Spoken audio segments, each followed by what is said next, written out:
हाँ बिल्कुल, निर्दोष होते हुए 2 साल 9 दिन जेल काटी है मैंने। मंदिर में हुए नंबर एक्सचेंज, उसके बाद शादी का झूठा दिलासा, और कहाँ मिले थे आप उससे? हम मंदिर में मिले थे आजमपुर गांव में। सीधा फिर गई नौबत आ गई रेप के ऊपर, सीधे आरोप भाई वो अकेली भी नहीं थी, उसकी भाभी भी बात करती थी, उसकी बुआ की लड़की भी बात करती थी, 2 पड़ोस की बहू भी बात करती थी। लगाए गए कि 3 साल रिलेशन में रहने के बाद लड़की का हुआ रेप। मंदिर में हुए नंबर एक्सचेंज, उसके बाद शादी का झूठा दिलासा, और सीधा फिर गई नौबत आ गई रेप के ऊपर, सीधे आरोप लगाए गए कि 3 साल रिलेशन में रहने के बाद लड़की का हुआ रेप। जी हाँ, ये घटना है। ये भाई साहब जो हमारे सामने बैठे हैं, ये आए हैं, कहाँ से आए हो भैया? बुडाना गांव से आए हैं। अरविंद नाम है इसका, और इनका कहना है कि एक लड़की के साथ 3 साल रिलेशन में रहने के बाद, उसकी खुद मर्जी से सारी काम होने के बाद, इसके ऊपर 3 रेप का एक भयानक केस लगा है।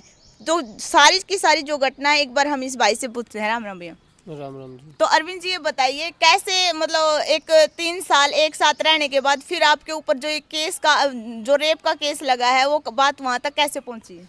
बात ये थी जी, शादी का मैटर था ये। वो शादी करना चाहती थी, मैं भी शादी करना चाहता था। कहाँ मिले थे आप उससे? हम मंदिर में मिले थे आजमपुर गांव में। अच्छा। मंदिर में मिला था उससे, और वहाँ पे उसने नंबर लिया था, मतलब शादी के लिए उसने, वो खुद ही बोला था, खुद मेरे से स्टार्टिंग उस लड़की ने की थी? हाँ, स्टार्टिंग भी उसी ने की थी जी। मुझे तो वैसे ही शर्म आती है लड़के से बात करने में। अच्छा अच्छा। तो उसके बाद उसने खुद बोला, फिर मैंने घर वालों से बताई। भाई खुद मेरे घर वालों से बात करती थी, इस चीज़ की सारी कॉल रिकॉर्डिंग है।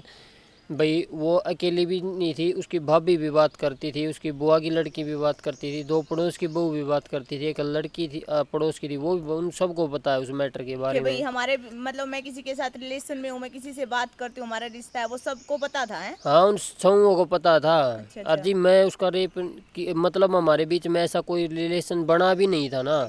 तो उसने रेप का केस कैसे लगा दिया भाई वो उसके घर वालों ने लगा दिमाग लगा के। अच्छा अच्छा। भाई उन्होंने पैसे ऐंठने थे, 4 लाख रुपए वो ऐंठ चुके हैं, और 3.5 लाख रुपए की बाद की डिमांड थी। जैसे बयानों के बाद 3.5 बाद में लेंगे, तो वो फंसते दिख रहे हैं, तो 3.5 लाख रुपए के तो लिए मना कर गए। अच्छा अच्छा। अभी वो कभी तो बोल रहे हैं हमने 4 लाख रुपए लिए ही नहीं, कभी बोल रहे हैं हम लोगों ने खुद उनको दिए हैं 4 लाख रुपए। भाई हम खुद क्यों देंगे भाई? मतलब आप अपने मुंह से कह रहे हो कि हमारे बीच में कुछ नहीं हुआ आप दोनों के बीच में? नहीं, हम बात करते थे, शादी का मैटर था, व्हाट्सएप चैट भी। उसने तो, लड़की ने तो मुझे बुलाया था। बातें होती थी, लेकिन आप रिलेशन में नहीं थे उसके साथ? नहीं, मैंने उसके साथ फिजिकल रिलेशन नहीं बनाया। तो इस चीज का उसके पास क्या प्रूफ है? मेडिकल हुआ उस लड़की का? उसका मेडिकल हुआ था जी, उसमें कुछ नहीं है। तो मेडिकल में कुछ नहीं है, तो रेप का केस कैसे थूक गया आपके वो ऊपर? मैम पुलिस वालों ने लगाया है, उनके साथ मिल करके। पुलिस वाले उनके साथ है? मिले हुए थे, और सबूत भी इस चीज़ का मेरे पास। जैसे लड़की ने भागने के लिए डॉक्यूमेंट दिए थे। आपका कितना साथ दिया पुलिस ने? पुलिस ने मेरा तो 1% भी नहीं दिया। पुलिस तो लड़कों का साथ देती कहाँ है। हमको तो बस वैसे ही, उनको तो पैसा चाहिए को। भाई मैं पैसा अच्छा दे देता तो, चाहे मैंने रेप भी किया हो तब भी बचा देते हो मुझे। तो भाई पैसा तो नहीं था उनको देने के लिए। अब भी मेरे साथ है, जैसे कि जमानत पे आया 2 साल 9 दिन काट के, तो भी मेरे केस के अच्छा, आप सिलसिले में। अंदर भी गए हो, जेल काट के आए हो? हाँ बिल्कुल, निर्दोष होते हुए 2 साल 9 दिन जेल काटी है मैंने। अच्छा। और उसके बाद बाहर आया तो मेरे को गीता की माँ से मेरी बात हुई थी, जो उस लड़की का नाम गीता था? नहीं, वो जो उसकी सहेली थी दूसरी। अच्छा, उसका क्या नाम था लड़की का? जिसने मुझे फंसाया उसका तो नाम रितु था जी। अच्छा, रितु था। और जैसे कि गीता की माँ से बात हुई, तो गीता की माँ ने बोली भी मेरी लड़की की तो मैंने शादी कर दी। तो मैंने ऐसे बता, भी आंटी देखो बात ऐसे है, मैं उस लड़की का शादी से, देखो मैं शादी थोड़ी तड़वाना चाहता हूँ मैं आप लोगों की। भाई मैं तो सिर्फ इतना चाहूँ कि वो कोर्ट में सच्चाई बता दे, या थाने में बता दे, एसपी के सामने बता दे, मतलब मीडिया के सामने बता दे, कहीं तो सच्चाई बता दो। भाई वो सरकारी गवाह बनेगी, तो मतलब उसका क्या बिगड़ेगा? उसको तो ऐसा मैं, तो नहीं लड़की के ऊपर परिवार का दबाव हो किसी चीज? देखो जी परिवार का दबाव तो देखो जी मेरे ऊपर भी था, मैंने भी बहुत कुछ किया उस लड़की के लिए। दबाव तो देखो जी सब पे होता है, जिसकी फितरत में ही धोखा हो तो उसके लिए दबाव और ना दबाव क्या है। मतलब जैसे आप दोनों के बीच केस वगैरह होने से के बाद कभी बात हुई है उससे दोबारा? नहीं, कोई कांटेक्ट उसको तो मतलब उसने तो शायद मेरे हिसाब से पैसे तक ही सीमित थी वो, मुझे यकीन है। अब तो मुझे शक होने लगा है भाई उसने मुझे ज़रूर पैसे के लिए फंसाया होगा। नहीं तो प्यार तो मैंने भी प्यार तो मैंने किया उससे, क्योंकि उसके बाद जैसे कि पंचायत हुई, तो पंचायत वालों ने तो बोला था भाई तू शादी कर लेगा। मैंने कहा चलो शादी से मुझे कोई एतराज़ नहीं, भाई मेरे पैसे ले रखे 4 लाख रुपए पैसे दिला दो। पैसे का नाम लेती है उन्होंने, बोले पैसे तो कौन देवा। भाई पैसे क्यों उन्होंने ले लिए? पैसे ले रखे उन्होंने 4 लाख रुपए। कभी तो बोलते हैं भाई हम लोगों ने खुद दिए हैं, भाई वो दे दो मुझे, कितने पैसे देंगे भाई अच्छा, वो किसके। बोल रहे हैं हमने दिए हैं। हम इस चीज का कोई प्रूफ है आपने दिए हैं उनको? वो तो उनसे लो ना जी, हमने खुद पैसे दिए हैं आपके पैसे। पास तो प्रूफ होना चाहिए, नहीं मैंने दे रखे हैं हाँ किसी जी, को। रिश्तेदार ने दे रखे हैं इस चीज़ की भी रिकॉर्डिंग है, थाने की भी रिकॉर्डिंग है। अच्छा अच्छा। आईओ के सामने उसने ये बात बोल रखी है भाई, इसको दंड लगाया था भाई, पैसे इन्होंने खुद दिए थे, 4 लाख रुपए हैं। फिर आईओ उनकी मेयर में ये बोल रहा है कि भाई उन लोगों ने पैसे ले ही नहीं रखे। अच्छा, इस आपकी चीज़ फैमिली में कौन कौन है? की मेरी फैमिली में मैं हूँ, मेरी मम्मी है, सिस्टर की शादी है हो रही है। पापा? पापा जी तो मर गए जी इनकी वजह से। मतलब आपके इसकी केस की वजह से? हाँ जी बिल्कुल, उन्होंने 12 लाख रुपए मांगे थे पहले मेरे पिताजी से। अच्छा अच्छा। तो 12 लाख रुपए नहीं थे तो बेचारे टेंशन में मर गए, शरीफ आदमी थे। अच्छा अच्छा, मतलब ये बर्दाश्त नहीं हुआ कि भाई घर में इतना बड़ा वो हो गया है लड़की को लेकर इशू। हाँ मैं अकेला लड़का हूँ, इकलौता लड़का हूँ, इसी चीज़ का तो उन्होंने फ़ायदा उठाया, इसीलिए तो उन्होंने सोचा भी पैसे मिलेंगे अच्छे। तो भाई मैं एक ईमानदारी से ज़िंदगी जी है, मेरे पिताजी ने भी जी है, मैंने भी जी है, तो मतलब फिर मैंने भी सोचा भाई जैसे कि बहुत मेहनत से पैसा आता है, ऐसे कैसे दे दे किसी को। अगर वो लड़की फ्रॉड होती तो आपके घर वालों से क्यों बात कर दी? तो यही तो मेरे चक्कर नहीं समझ में आ रहा भाई, मुझे तो पुलिस फ्रॉड ज़्यादा लगती है। लड़की से ज्यादा पुलिस पे शक है मेरे आपका? मुझे तो है शक क्या है जी, आतंकवादी भर्ती कर रखे हैं, आतंकवादी तो वो जेल थाना में बैठे हैं भाई, अन्याय हो रहा है उनको सब पता है, फिर भी मेरे साथ बार बार में झूठा केस लगा रहे हैं। एक ईमानदार आदमी की भी इज्जत नहीं होती ऐसे तो पुलिस वालों की, बेईमान के कारण तो ईमानदार पुलिस वाले पे भी लोग शक करने लग जाते हैं। जैसे केस होने के बाद कभी लड़की से मिलने की कोशिश की आपने? नहीं। ताकि भाई इसको समझाया जाए भाई। नहीं, ज़बरदस्ती मिलने का किसी से कोई फ़ायदा नहीं होता जी, बस मुझे इंसाफ चाहिए था। मैंने राष्ट्रपति के भी लगाई भी, मेरे केस की दोबारा जांच होनी चाहिए। अच्छा। भाई मेरे को निर्दोष फंसाया गया है, पुलिस ने भी उनका साथ दिया, उन्हीं का सहयोग दिया, सच्चाई का सहयोग न देते हुए बुराई का साथ पुलिस ने दिया और अब भी दे रही है। तो मेरे केस की निष्पक्ष जांच कराई जाए, अगर मैं दोषी पाता हूं तो मुझे इच्छा मतलब फांसी भी देगी तो सरकार हमारी देखो मुझे मंजूर होगी। अगर मैं दोषी हूं तो, क्योंकि मेरे को ये अधिकार नहीं कि भी मैं कल किसी लड़की के साथ गलत कर दूं। मतलब लड़की वालों की तरफ से कोई धमकी वगैरह या कुछ वार्निंग हाँ आई है आप? बिल्कुल, एक जैसे कि सुनील सरपंच है उनके पहले आजमपुर के, जैसे कि मेरे को जहर पिलाया गया था, उसके बाद उन्होंने ये बोला कि भाई थाना में गया था मैं, तो मेरे को बोला भाई गीता ने तेरा क्या बिगाड़ रखा है। जहर किसने पिलाया आपको? जहर तो रितु के भाई संदीप और अतुल ने पिलाया था कहाँ पे? आजमपुर बस अड्डे पे। वहाँ आप क्या करने गए? वहाँ पे गीता की माँ ने ये कह के बुलाया था भाई तू सबूत दिखा जा, हमारी गीता से जो है कानून कार्रवाई में आपका सहयोग करवा देंगे। अच्छा अच्छा। ये विश्वास दे करके मुझे बेटा बेटा कह के अच्छा। बुला लिया था धोखे से। अच्छा, फिर उस पर भी पुलिस ने कोई कार्रवाई नहीं करी उसके आज बाद तक। उन्होंने आपके साथ मतलब जबरदस्ती की मार पिटाई करके स्प्रे पिला के भाग गए। फिर मैंने 112 बुलाई थी, 112 उठा के लाई थी उन्होंने।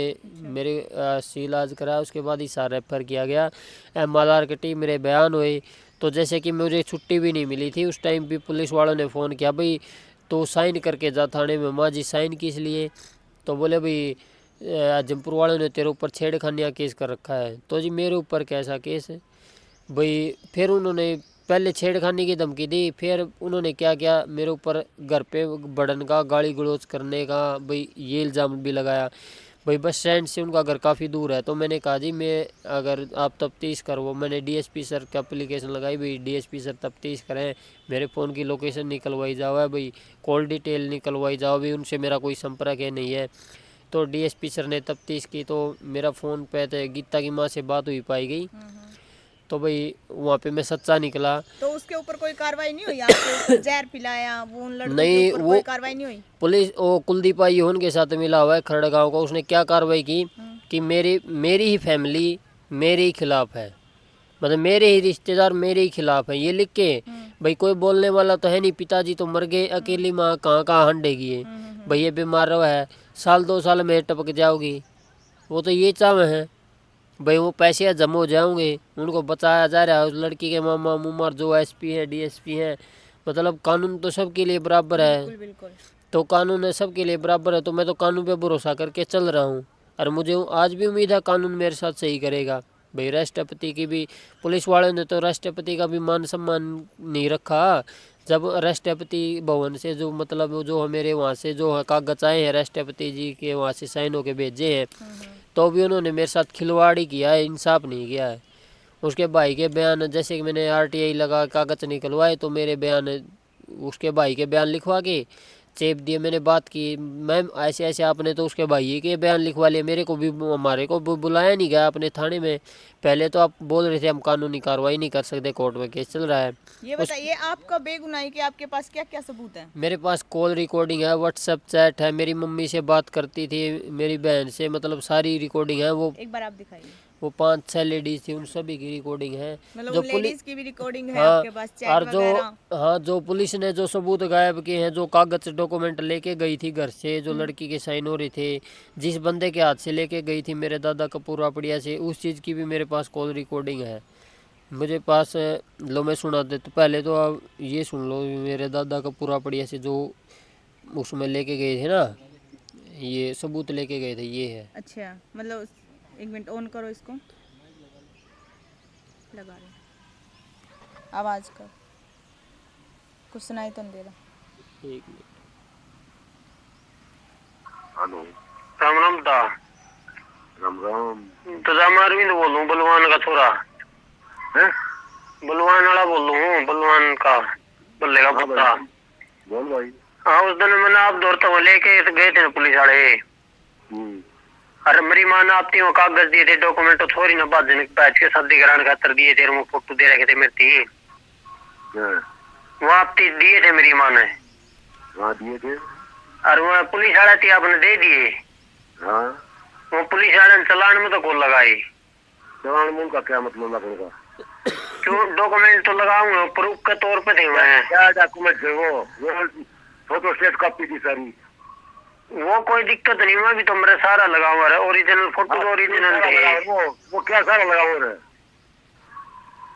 फिर वो सारा लगाऊंगा, फिर वो दीवार तो दोगे मेरे थी। एक बार इसको बंद करिए। और यो मतलब जो आदमी बोले यो कौन है? यो मेरे गांव का है, मेरा दादा मेरा दादा लगे कपूरा पड़िया है। अच्छा। और ये बोल रहा है कि भाई तुम्हारी रिकॉर्डिंगों को भी पेट में गाल ले। मतलब उसने जो कोर्ट मैरिज हुआ उसके खातिर कागज भेज दिए हाँ, थे साइन आपके मार पास? के मतलब दे रखे थे। जैसे कि उसकी भाभी ने उसने दोनों ने दिए थे मेरे को कागज कि भाई तू इसको लेके भाग जा, इसके घर वाले शादी के लिए नहीं मानेंगे।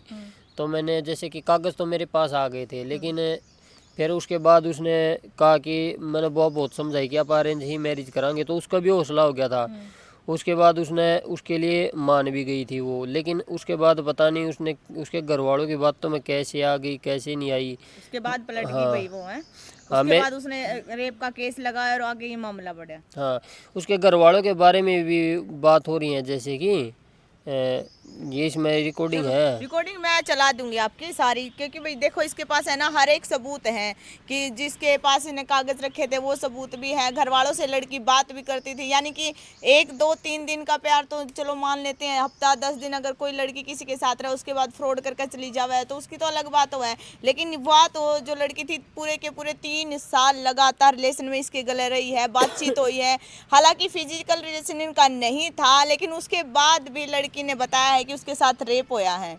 तो भाई पूरे का पूरा मामला है जो आपने सुन लिया है। और ये स्पेशल वीडियो लड़कों के खातिर है कि भाई जो लड़के छोटी मतलब हर एक किसी लड़की पे छोटा सी प्यार तो बोल रहे हैं या वैसे भी देख ले हैं तो अट्रैक्शन बढ़ जावे और उस टाइम उनकी ज़िंदगी पूरी की पूरी खराब हो जावे हैं। तो भाई सावधान रहा करो, यो राह चलता कोई प्यार नहीं होया करता, उसके कारण ज़िंदगी बर्बाद होया करे। जो कर आज यो भाई अपने सामने बैठा है कन्ने रोन लग रहा है, न्यू एक दिन आप सब ने भुगतना पड़ सका है।